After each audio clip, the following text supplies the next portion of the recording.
Tema de lo que aconteció ayer en Portachuelo, Santa Cruz, ¿cuál es la situación al momento? ¿Qué reporte tiene su autoridad?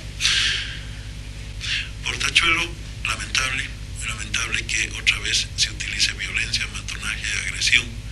Estamos en un proceso democrático. Hay un estatuto que ha sido concebido por gente que ha impulsado la autonomía. Ese estatuto cronológicamente se hizo antes de la Constitución. La Constitución luego fue un gran pacto político y social que se aprobó en términos cronológicos después del estatuto. Hay que adecuar el estatuto a la Constitución, porque el estatuto es la Constitución de la autonomía, en sentido figurado, es su pequeña Constitución.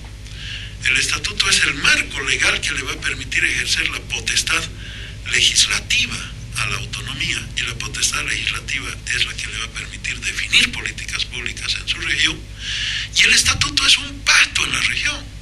El estatuto en Santa Cruz y en cualquier sitio no puede ser impuesto a palos, tiene que ser producto de un gran consenso, y hemos hecho un gran pacto político y social que es la Constitución, y ahora hay que hacer unos grandes pactos regionales a través del estatuto. El estatuto no es un documento más, es un documento histórico fundamental, pero que tiene que recoger el consenso. Ojalá que se pueda reflexionar lo que ha sucedido en Portachuelo, que no se repita. Creo que ahora se reúnen en Guarnes próximamente, y que entiendan la gente de la gobernación, la gente que impulsa el estatuto, la gente de organizaciones sociales que cuestiona el estatuto, que tiene sus contrapropuestas, que esto no se define a palos, que esto se define concertando y haciendo converger las ideas. Muchas gracias. Tal vez una complementación, perdón, cambiando un poco de tema. La pasada horas se han detenido a 2 personas que habían falsificado la firma del presidente, caso Setcan, avalando supuestamente. ¿Qué informe tiene al respecto, ministro? Todavía es muy general el informe que tenemos.